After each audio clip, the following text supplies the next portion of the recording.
I am incredibly hyped about what's inside this box. These are all brand new extended arts for Yu-Gi-Oh that just came out in Glory's Gallery. I think I have like 8 cards in there, and I got my hands on some really clean copies of these Starlight overframes. And then also I think there's a couple ultra rare overframes as well. And I was like, let's see what happens. Worst case scenario, if they get really low grades, I'll just crack them out and put them in my deck.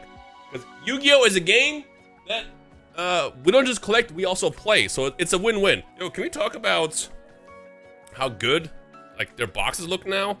That's hype. Yeah, I gotta give them credit for stepping up their game with the big merger with Collector. All right, we got the classic rubber band like we used to back in the day. Oh no! Oh no! Oh no! We got cooked! We got cooked! Oh! Oh, hold on. Let me see. First and foremost, oh damn, we got cooked! Wait, hold on. That's gold. That's gold. That's gold. Gold. And then the last one should be a white Schwartz, which is also gold. All right. In case you guys didn't know, grading with Yu-Gi-Oh cards and Beckett is by far the most difficult thing to do because Beckett is a lot more strict with #1 corners as well as centering. That's why a lot of times we go to other grading companies, whether it be like PSA, CGC, or Tag, whatever we prefer, because you know Beckett is not going to give you a 9, a 9.5, definitely not a 10. It's just the truth. But when you get a 9.5 or higher with Beckett, you know you got a really quality card, and usually 9.5s, sometimes even 9s, will grade as 10s. For example, this right here is a ARS. This used to be a BGS 9. And I remember I looked at that and I was like, how did this get a 9? So I sent it to ARS, who was like specializing in Yu-Gi-Oh! And ARS gave it a 10. They were like, yeah, no, this is pretty clean. They didn't give it a 10 plus, which is basically their equivalent to a black label. But they were like, this is definitely a 10. The subgrades that I had on that original was like 9.5, 9.5, and then 9.9. So it was like really on the cusp of gem mint, essentially. So that was able to bump up. But that goes to show you that like Beckett is a lot more strict, which we're about to see here. So first card, we got the brand new, and you can also scan these. I'm not really sure if this is gonna be in the database yet because it's like I just got these back yesterday, and they graded them like 2 days ago. But you can scan these now and get the pop report. So, oh no! Ooh! All right, let me see the subgrades. Okay, this is definitely the one that I got at Rarest, which is the locals that I always go to. The day that the set came out, somebody pulled Dragon Master Magi. At the time, I think it was like a $250 card for the ultra rare. And they're like, yeah, 160. I'm like, sure, it's gonna drop a lot lower. I think now the card is like 120. I was like, worst case scenario, you know, I'm gonna put this in either my Blue Eyes deck, or I want to experiment with the new Light and Darkness Ritual, which is the Dark Magician of Chaos and Black Luster Soldier deck that's coming out in Chaos Origin, which it comes out in like next week. I want to try to see if you can summon that card in that deck, and if you can, I'm definitely gonna play it. But I was like, worst case scenario, if it doesn't hit, we're gonna go ahead and just play it. But we got 9 on centering, 10 on corners, 10 on edges. Corners is crazy. See, that's what made me look at Beckett when I first saw these cards, like this batch right here. I was like, these corners are really immaculate. They leave you zero room for anything. Whereas in like PSA and other companies, not to knock them for how they have their standards, but they do give you some leeway. So when I saw how clean these edges and corners were, I'm like, let's see what happens. But it looks like we got dinged on surface for 8. All right, but this is probably gonna just go into my deck. All right, good news is, I think we only got 2 silvers. What is this one? No, not the chaos. Well, no, this is not the worst because I'll play it. What did we get hit for? 8, centering 8.5. I mean, okay. I'll give them that. It is heavier. Like, look at that. It's a lot thicker on this side. But at 8.5 for that? We couldn't do like a 9? Make it a clean 9.5? A low key, I might test this out with this one with ARS the next time I go to Japan. Or I'll play it. When I got my hands on this one, this was not amongst the cleanest of the batch, and I was like, hey, worst case scenario, I'll just play that one in the deck. And I actually got another copy right next to me over here that I actually, not gonna lie, I like to like super outshiny my deck, but I like the full art ultra rares in English a lot more than how they looked in the OCG. They look really clean. So I was just gonna play this, but then I told myself, you know, if this grades low, maybe I can just stick this into a deck. But honestly, with these subgrades, I feel like ARS doesn't really care about centering like that. I feel like they would just bump it up and then slap that. So we'll see. Yeah, Chaos Angel is a fantastic Yu-Gi-Oh card. All right, come on. Let me see some. I think that's the ultra rare. Oh, it's a 9.5. Not bad. We got 9 on centering. All right, this is close. Yo, this is like really close. 9 on centering. Let me see without looking through the camera. Again, it's just a very, very slight. As you can see, it's thinner on that side than that side. So again, they're a lot more brutal with centering than any other grading company. I might actually keep this in the slab. I like this a lot. I mean, I only need one. I still have my Starlight copies, not Starlight, my QCR copies that I got at launch. And that was like a special card because that was a QCR exclusive originally. That was incredibly hard to pull. It was like super short printed. I think it took Ruxum like 6,000 packs. No, 3,000 packs. 3,000 plus packs to pull his. I pulled mine at my locals, and then I pulled another one later, which is just crazy. And then one graded a 10, one graded a 9.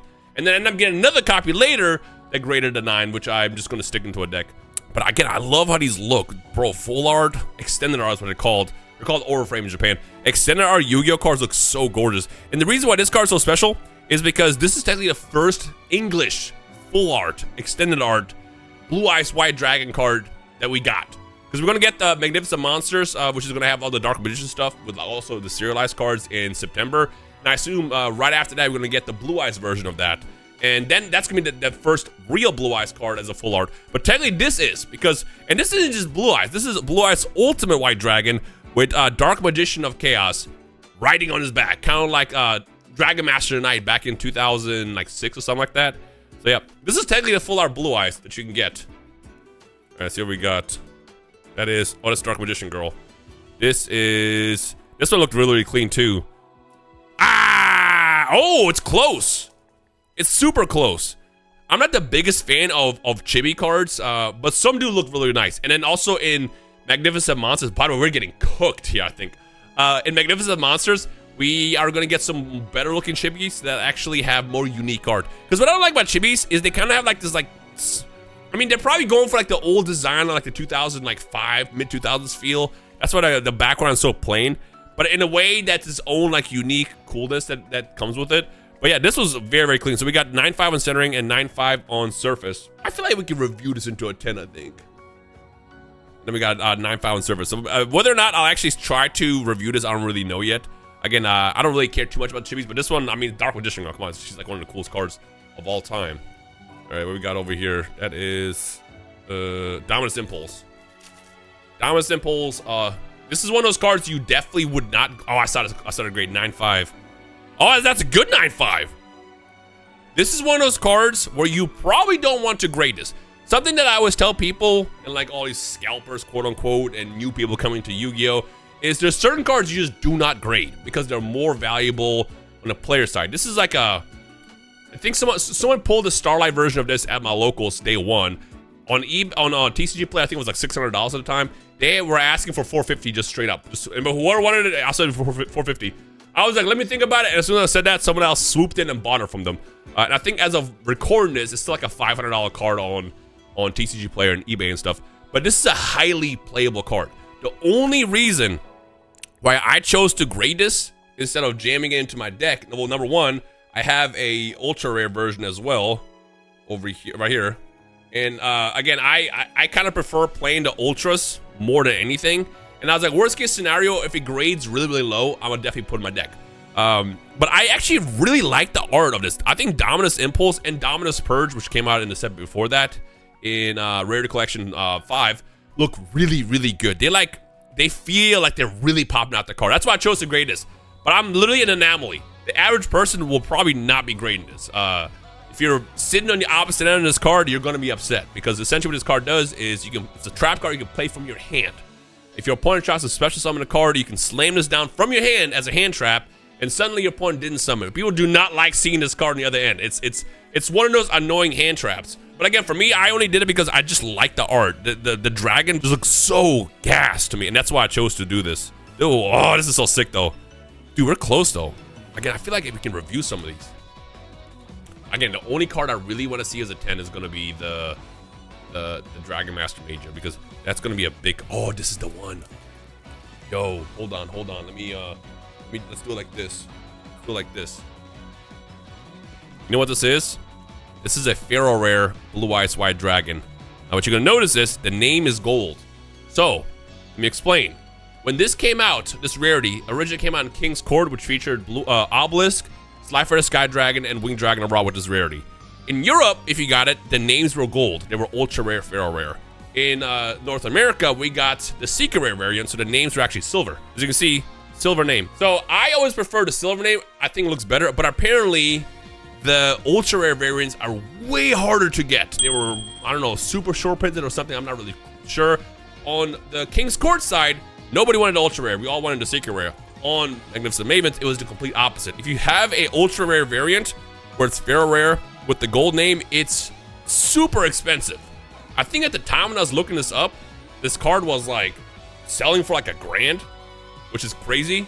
And often it gets listed the wrong way. So if you look on TCG Play right now, you're gonna find a couple copies that are listed for like $600, $700. However, you gotta make sure that they actually have a gold name. Because a lot of times people, vendors, stores who aren't really like tapped into Yu-Gi-Oh like that will try to list the wrong card. For example, I actually ended up picking up a ultra rare Blackluster Soldier for like $300 in PSA 10, and I'm like, did they not know what they had? Yu-Gi-Oh has so much rarities and so much like history that goes in these cards that sometimes it goes over the heads even of Yu-Gi-Oh stores and people that know the game. But if you have an ultra rare variant or a Pharaoh rare, it's a big deal. I bought this as a CGC 10 years ago for like 400 bucks. It popped up, and it was the only CGC 10 that exists, the only one for that card. At the time, it popped up, and I was like, yeah, I'll take it, why not? And it was before CGC changed, and they had like the newer label, so it had like a blue label. So for years, I was looking at the card like, this is very, very clean. Can I like review it? And I never sent it in. This time I was like, well, let's see what happens. I'm gonna send it in. Worst case scenario, it just comes back and CGC 10 is still the only one, pop one, whatever. Now we have probably the only copy. Actually, since this is more older, we can probably scan this. And again, so there's 13 already available in this set. So yeah, this is graded a couple days ago. Yeah, literally, look at June 16th. So 2 days at the time we record this video. And there's 2 10s. Now I want to know, because my Dark Magician Girl is mislabeled. My Dark Magician Girl, both of them are labeled under UR. I wonder if the other one actually is labeled correctly. Actually, there's one on eBay. Let me check. Bang. Look at that. They have it listed for 10 grand. And look at it. It's PHUR. It is listed wrong. It's definitely labeled wrong because it says UR. And this is clearly the silver name, as you can see. So this is the only ultra rare variant of this card since 2022. So this might be one of the rarest blue eyes that you can probably get, because Pharaoh Rare is probably never coming back. It's a bit more expensive to do this printing. And they're like all in on Starlights right now and then extended arts. So this might literally be the only blue eyes you will ever see in a BGS 10 slab. This is a big deal. That's sick. Yo. All right. And then now we have Underworld Goddess. Probably gonna be a 9/5. Oh! Let's go! Ooh! It's funny because I was gonna definitely play this card. I was like, nah, this is not gonna hit 10. So we got 9/5 on centering. And Surface was clean. Again, when I got this batch of cards, wait, what if this is going like best, worst to best? Were the 9s on top of each other? They were. Ooh. Again, this is the only one I really, really care about the most. But Underworld God is a fantastic card. Again, this is more of a meta card, probably one that you don't, will probably not see in the greater side that much, or graded side that much. But I played this card for years. I think it's a fantastic card. It's a good out to a lot of problem cards. And the full art with the extended popping out just looks great. Ooh. Now the first one problem is again, I told myself, whatever it is in grade high, I'm gonna just crack it out and put it in my deck. So now I gotta find another copy of this card, because I don't think I had an ultra rare of this. All right. Just do the best for last. Let's do best for last. We'll just do this. This is just yeah, I figured. I opened some Fujimi Fantasia Bunko Volume 2, and I did pull the Kurumi, which is one of the more popular cards in the set. I don't really know much about, is Data Live, is that what it is? Or Kurumi as a character? I just know she's popular. So I'm definitely gonna like trade this to somebody for something that I'm looking for. But hey, if you're gonna open White Schwartz, you wanna hit an SP. They're not exactly easy to get. All right, here we go. This is the big one. Ooh, look at that. Dragon Master Major. Ooh, look at the name. This card looks magnificent. This is like, again, when I saw how clean this is, look at that. I'm like, we gotta try. We gotta try. Ooh. But yeah, so that's a good, I mean, yeah, that's a good sign, because you can get 10, 10, 10, 9 on center, and it's a 9/5. Oh! Oh! Oh! Oh! Oh! Oh! Oh! Oh! Oh! Oh! Oh! That's big. Oh my God, that's big. Oh, I cannot. Bro. Oh, that's so sick. Oh, that's so sick. Yo, this might be one of my favorite modern cards out, next to Diabellstar, of course, and Fleur de Lis that I own. Oh, that's so cool. Hold on, let me look at this off camera. Oh God, that's so cool. Before you ask, no, I'm not selling it. I love doing any like card content on here, and I'm always explicit like I'm not selling this. Don't even bother. And I still, after every upload, will get at least a message here and there. Yo, is this a sale? No, it's not. Ooh, that's so sick. Oh my God, yo, bro, this has got to be like one of my best Beckett returns of, well, second best, probably right behind the Black Label Dark Magician Girl that I've ever had. This is so sick, dog. And this is the only actual UR variant of this Blue Eyes. Again, to compare it, because we have one on eBay, is the Silver Name, which is just the secret rare variant. As you can see, it says PHUR, or URPH, I guess is the new way to tagging it. My Dark Magician goes the same thing. It says UR, but it's not. For both of them, they're both the secret rare variants. Yo, W return. Good video. Let me know your thoughts, and yeah. You know what? We'll end the video like this. Choose left or right. Which one would you rather have? You decide. Hope you enjoy the rest of your day. I'll see you guys in the comment section below.